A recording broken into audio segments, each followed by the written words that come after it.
கிறிஸ்துக்கள் அன்பான தேவனுடைய பிள்ளைகளை ஆண்டவரும் உலக இரட்சகருமான இயேசு கிறிஸ்துவின் இணையற்ற நாமத்தினாலே உங்கள் யாவரையும் வாழ்த்தி ஆசீர்வதிக்கிறேன். இந்த பிப்ரவரி மாதம் 26 மங்கள வார்த்தை நிகழ்ச்சி மூலமாக உங்கள் ஒவ்வொருவரையும் நேரடியாக உங்கள் வீடுகளில் பார்க்குறது எனக்கு ரொம்ப சந்தோஷம். கர்த்தர் உங்களை ஆசீர்வதிப்பார். சரி, இன்றைக்கி ஆண்டவர் என்ன மங்கள வார்த்தை வச்சுருக்காரு? 1 கொரிந்தியர் 3:7 நடுகிறவனாலும் ஒன்றுமில்லை, நீர் பாய்ச்சுகிறவனாலும் ஒன்றுமில்லை, விளையச் செய்கிற தேவனாலே ஆகும்.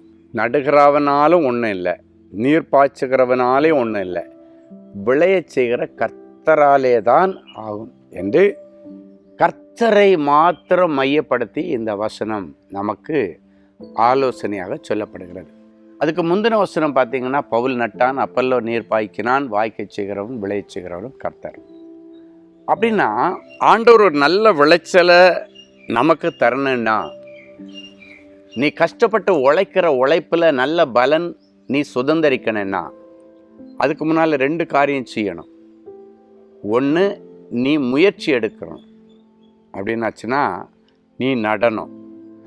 அடுத்து நீ நீர் பாய்ச்சணும். அப்படின்னாச்சுன்னா நல்ல ஜபிக்கணும் அப்படின்னு அர்த்தம். இது 2 இருந்தால் ஆண்டவர் விளைய செய்வார்.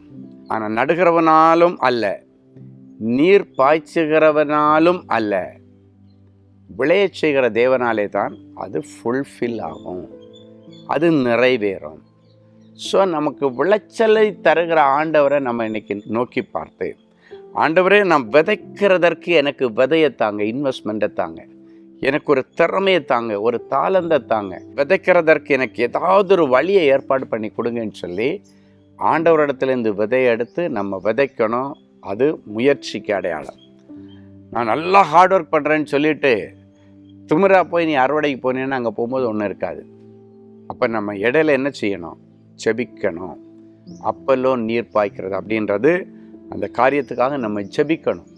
இது 2 இருந்தால் விளையச் செய்கிற தேவனாலே எல்லாம் ஆகும். எதெல்லாம் இன்னைக்கு ஆகலேன்னு நீ வந்திருக்கிறியோ அவை எல்லாவற்றையும் இனி விளையச் செய்கிற தேவன் விளையச் செய்வார். உன்னுடைய வேலை ஸ்தலத்தில் நல்ல விளைச்சலின் அறுவடை சம்பளம் கிடைக்கும். நீ ஊழியம் செய்கிற இடத்துல நல்ல ஆத்தும அறுவடையை செய்வாய். நீ தொழில் செய்கிற இடத்துல நல்ல விளைச்சல் இருக்கும், நல்ல வருமானம் இருக்கும் என்று ஆண்டவர் சொல்லி என் பிள்ளைகளை ஆசீர்வதிக்கிறதற்காய் என் ஆண்டவருக்கு நன்றி செலுத்துகிறேன்.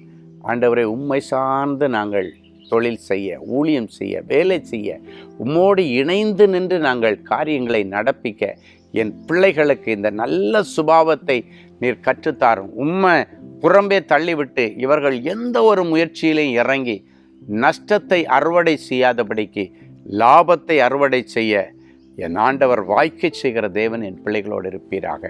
அது நிமித்தம் இவர்கள் செய்வதெல்லாம் வாய்க்கட்டும். ஜெபிக்கலாம். அன்பான ஆண்டவரே, உமக்கு நன்றி.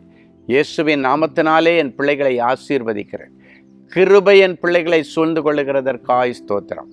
நடுகிறவனாலும் அல்ல, நீர் பாய்ச்சுகிறவனாலும் அல்ல, தேவனாலே தான் எல்லாம் ஆகும் என்று சொன்னீரே.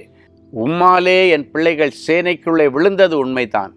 ஆனால் உம்மாலே மதிலை தாண்டி வெளியே வர கர்த்தர் என் பிள்ளைகளுக்கு அனுக்கிரகம் பண்ணுகிறதற்காய் உமக்கு நன்றி, உமக்கு நன்றி, உமக்கு நன்றி. ஆண்டவரே, என் பிள்ளைகளுடைய விளைச்சலை 30, 60, 100, லட்சமும் கோடியுமாக என் பிள்ளைகளுக்கு மீட்டு கொடுத்து என் பிள்ளைகளை கனம் பண்ணுவீராக. என் பிள்ளைகள் செய்வதெல்லாம் வாய்ப்பதாக. ஆண்டவரே, வாய்க்கச் செய்கிற விளையச் செய்கிற தேவனாலே எல்லாம் கூடும் என்று சொன்னீரே. உம்மாலே இவர்களுக்கு எதெல்லாம் கூடலேன்னு சொன்னாங்களோ அதெல்லாம் உம்மாலே என் பிள்ளைகளுக்கு கூடுவதாக நான் ஆசீர்வதித்து ஜெபிக்கிறேன். இயேசுவின் மூலம் பிதாவே, ஆமென்.